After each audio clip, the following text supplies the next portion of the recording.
Hi, it's Fias Tarot. Hello, Aries placements. Okay, so kuha tayo ng energy ngayong December for you. Anong meron? Okay, so in general, and silipin din natin kung ano bang meron pagdating sa love o kaya sa person mo. Okay, so again, before tayo mag-start, kung hindi ka pa nakakapag-subscribe, please do subscribe and hit the notification bell para lagi po tayo maging updated sa mga mangyari pa lang. Okay? And again, kung may tanong po pagdating sa private reading and sa ating mga charms, so yes, message na lang po, no, sa akin pong FB page for more info. And ito yung ating pangalis ng blockages. Okay? Ito yung ating cord cutting. So, tatanggalin yan lahat ng nagsisilbing blockage sa'yo. Kaya hindi nakakapasok yung mga blessings. Okay? So, ito naman yung ating 2-in-1 Love and Money Bracelet. Yeah, ganyan siya sa malapitan. Pero mas maganda to in person, by the way. Okay? So, ganyan siya. This is 7 inches long. Okay? So, yan siya. And, may tinignan ako talaga dun. So, meron tong citrine stone. By the way, hindi siya rose quartz. Okay? So, this is for love naman na. Okay? Hindi na natin kailangan ng rose quartz.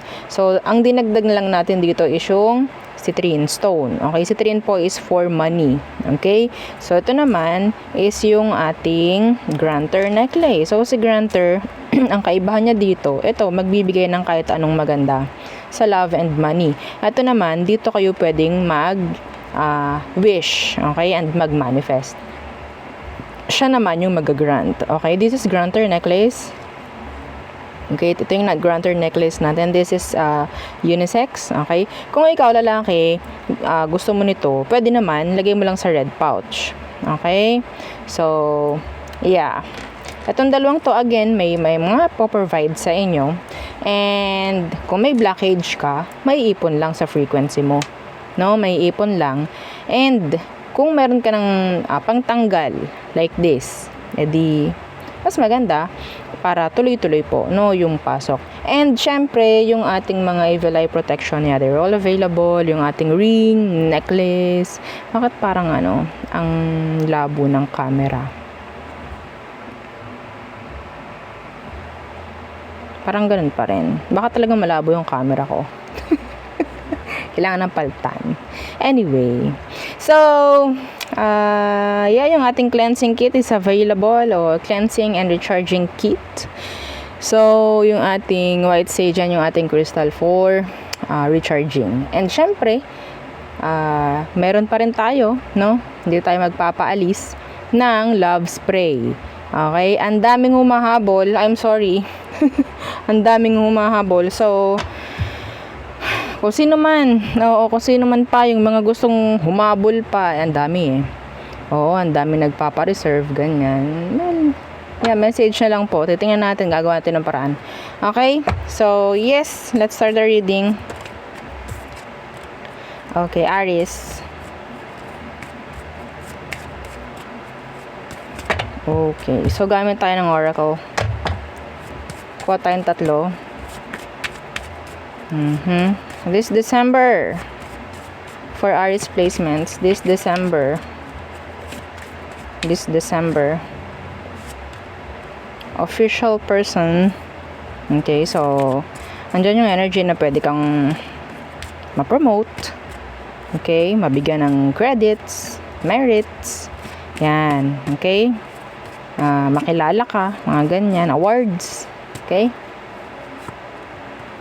Toil and labor. So, there's something significant pagdating sa workplace this December. So, pwede nga na promotion. Last, house. Uy, iba dito po ha. Okay, pwedeng maka-purchase talaga, no? Something with a key. Okay, with a key. So, there's this unexpected income. High honor. Diba? Malalapit yung energy pagdating dito sa official person. So, let's see. Clarify natin by tarot. Specific numbers 22, 38, and 20. Okay, so what's with this official person? This December for Aries placements. What's with this official person? The Sun universe. Oh.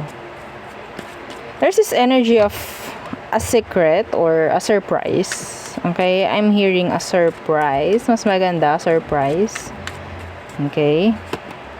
Yeah, strength. This is nice. Claim this. Claim nyo na to. So again, paano mag-manifest? Oo, isang magandang energy. Okay, kahit hindi sa akin yung reading, kahit kanino at makakita kayo ng magandang reading, i-share nyo yung video. Okay, i-share nyo para maraming makaalam, maraming makakita, maraming makarinig. Para marami po ang makakapag-manifest. Ay, may ganun pala. Okay, sige. Andun yung aasa, no? So, may hila yung energy. Okay, na nakikita natin. Nasa frequency nyo to eh. Kaya po nababasa. No? So, meaning, kapag nahihila, sama-sama kayo, ganyan, di mangyayari. Okay, mamamanifest. Magkakaroon ng, parang, magso-solidify. Parang ganyan. Okay? So, some of you, this is telling me na parang may promotion. Yeah, increase. Yan. This December for you. Yeah, may mga opportunity na ganyan. So, anong meron sa toil and labor? The Chariot universe. So, iba sa inyo, pwedeng mag-stay ka pa rin dyan sa pinagtatrabahuhan mo, even though some of you nakikita ko is hindi na ganun ka-okay. Yung situation at work. Ha? Mag-stay pa rin. Yeah, the Empress. Mag-stay pa rin. Okay? Some of you makakaisip na mag-abroad. Yeah. This December. So, nandyan pa rin. Like, wala pa rin pagbabago kung sakali man. Lalo na po yung nakikita natin dito na hindi na nga okay yung environment or parang nakakapagod na yung pagtatrabaho. So, nandyan pa rin. Patuloy pa rin po. No, hindi ka makakaalis eh. Ayan no, the Chariot universe. Parang wala kang option. So, kailangan mo magkaroon ng option. No? So, gawin yung gabay yun. Magkaroon kayo ng option. So, what's with this house? What's with this house for Aries placements? The Ace of Wands reversed.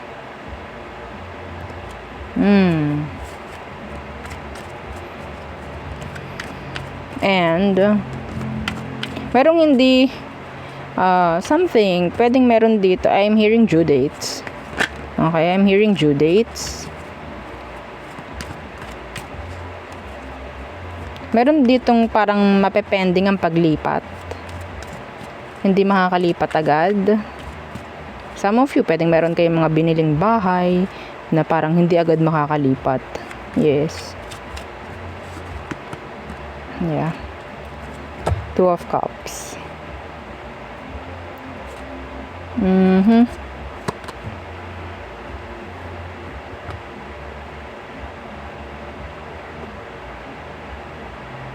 May mag-o-open na kung ano man. Meron ditong I don't know, if some of you pwedeng ibenta yung tinitirhan, yung bahay nyo, pwedeng may ganyan. And yeah, specifically, merong ako nakikitang pwedeng maging client. Okay?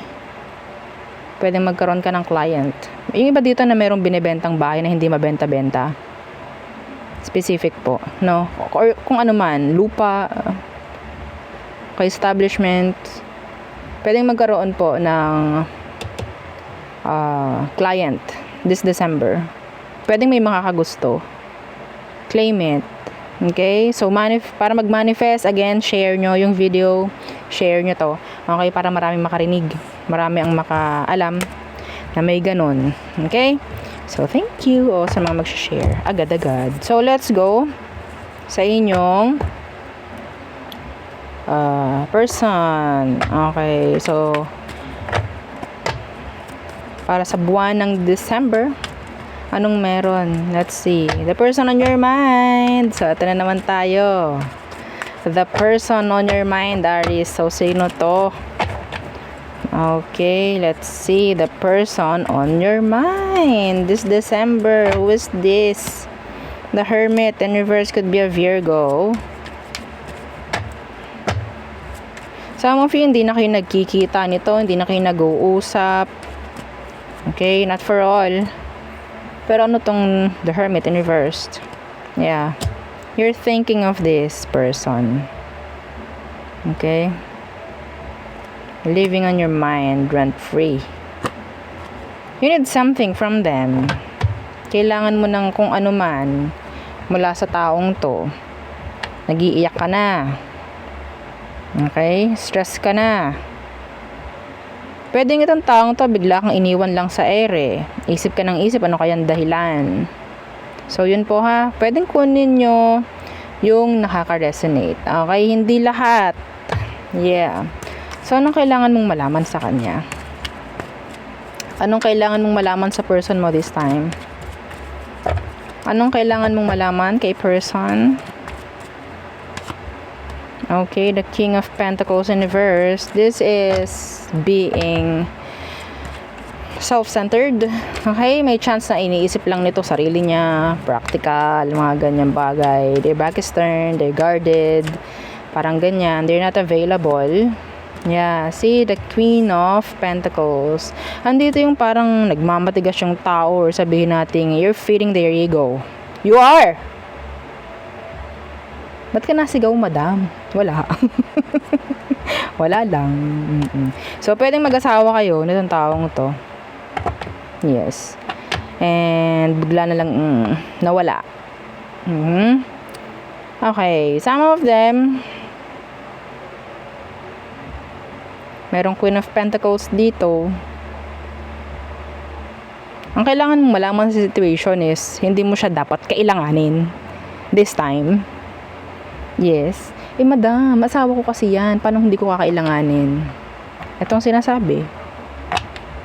There's reason. Okay, may mga rason to kung bakit ganun. Bakit hindi kailanganin? Page of Cups in reverse. Wala rin naman eh. Wala rin naman. Pahirap lang, diba? Okay? Pabigat lang, diba? Or lalong nahirap yung situation mo every time nandyan yung person. Aminin mo. You're just looking at the negative side. Hindi yung positive side. Aminin mo. Yes. Gusto mo lang ng kung ano man na marinig from your person. Yun lang yung nagpapabigat sa'yo ngayon. Aminin mo yun. Oo. Yun lang ang nagpapabigat sa'yo. Yung something na ginugusto mo pagdating sa person mo. Pero every time nandyan yung person mo, siya mismo yung nagbibigay ng burden sa'yo. Yes!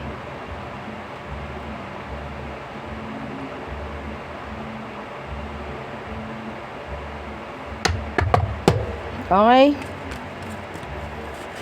Para po sa mga bata, mga ganyang bagay-bagay ba? Well, depende. So, let's see their emotions. Okay? To their emotions. The Eight of Pentacles in reverse. They don't like this. Wala silang pakialam. Wala silang focus sa'yo ngayon. Yeah. Judgment in reverse. Ayaw nilang bumalik. Sa totoo lang. Some of you, ikaw itong parang naghahabol. Hinahabol mo sila. You're just feeding their ego. You're feeding a monster. Sinasabi ko na sa inyo, kung hinahabol mo to ng hinahabol, lalo yang lumalayo. Opo, lalo siyang lumalayo. Ayaw muna. Ayaw niya. Lalo na kung hinahanap-hanap mo. Tapos yung sama-sama na nga ng ugali, hinahanap-hanap mo pa. Oh my gosh. Yes, alam mo kung anong mararamdaman niya. Sayang-saya yan. Ikaw ba naman? 'Di ba? Ikaw na nga yung nagbibigay ng hindi maganda sa connection, pero hahabulin ka pa. 'Di ba? It's like, wow. Anong next action nito? Temperance in reverse. Some of them nandun yung energy ng blackmail. Energy ng blackmail. What's with this Temperance in reverse? Yeah, the 5 of Cups in reverse. Pakakabulin ka niyan lalo. The Lovers. The 5 of Wands.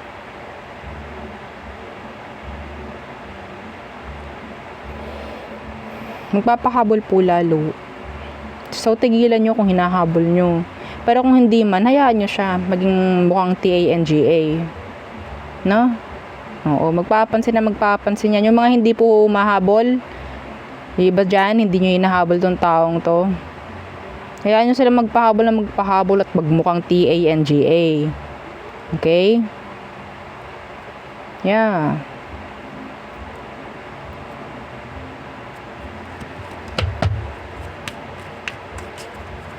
So, anong potential outcome nyo? Silipin lang natin. Okay? Potential outcome this December. The High Priestess. This is learnings. Yeah, the Empress in reverse. Learning how to walk away from somebody na hindi naman talaga worth it. Okay? Moving on. Moving forward. 10 of Swords. This is healing. Okay? Potential outcome nyo. This may serve as a lesson. Okay? Hindi mo to dapat kailanganin. Follow your intuition, Aries. Follow your intuition. Kung anong sinasabi sa'yo, huwag mong labanan. Kailangan kasi dapat, some of you, naglalaban na yung utak at puso. Kaya ganun, kaya po may paglalaban nangyayari kasi there's something wrong. Meron kang kailangan maintindihan. Parang ganyan, kaya po gumagana yung utak mo. Meron kang kailangang maintindihan. Hindi lang yung emosyon ang dapat na inuuna. Okay? So, very good yung mga hindi humahabol dito sa taong to. Hindi worth it. Hindi nila deserve habulin. Hello? Okay? Kahit ano pa ang rason nyo. May anak po kami, or ganto ganyan. Hello? They're not responsible. They are not. They're the King of Pentacles in reverse, whether babae man or lalaki yan. Kung ano man ang gender niya. Kung may mga responsibilidad sa ito, hindi sila ganun na nagiging responsable. Hindi natin para habulin ng habulin, para lang gawin yung mga responsibilities nila. Very mature. Okay? Sakit lang sa ulo yan, para kayo naghahanap pa at naghahabol pa ng isa pang sakit sa ulo. Ha? Okay? So, yun ang kailangan nyo malaman. Yes. Hindi ko sinabing sundin nyo or what. Ayun ang kailangan nyo malaman. Aha. So, tayo tumuna sa all signs. Aries through Pisces. Again, kung may mga tanong, message na lang po, no, sa aking FB page. And, ang tawag dyan. Ganun din sa ating mga charms. Okay, so let's start. Aries. So, a miss opportunity, feeling a miss opportunity with you. Taurus, they want to reach out. Okay, Gemini. They're moving forward. Cancer, they're stalking you. Some of them, they're telling lies. They're being sneaky, deceptive. Leo, nahihirapan si Leo sa situation ninyo. Some of them, they want another chance. Okay, Virgo, they like you. Some of them, magpapahayag na yan na, yeah, they like you. May mga signs na yung ibibigay. Virgo, Virgo? Libra, I'm sorry. Libra, their back is turned. Some of them, they just want peace. So, Scorpio, there's this infidelity. Okay, some of them, they're telling lies. They're being, tawag dyan, andun yung word na injustice. Okay, so Sagittarius, they want to go back. They want to return. They still want you if this is your ex. Okay? Kung, ex mo to, wala pa rin silang makitang iba. Okay? Capricorn, they're focusing on their money, career. Some of them, pwede may makuhang malaking pera to si Capricorn. Okay? I'm hearing inherit. I don't know why. So, Aquarius, they're bitter. They're sad. Okay? So, Pisces, okay. So, energy is, there's this codependency. Some of them, they still like you. Pero physically, just physically, okay? They just want something like ganon. Okay? So there, yun ang aking reading for you. Aries placements. Again, please don't forget to like, share, and subscribe, and follow our FB page. And isa nating YouTube channel po na nasa description box below. Yung ating love letter. Again, thank you. Goodbye.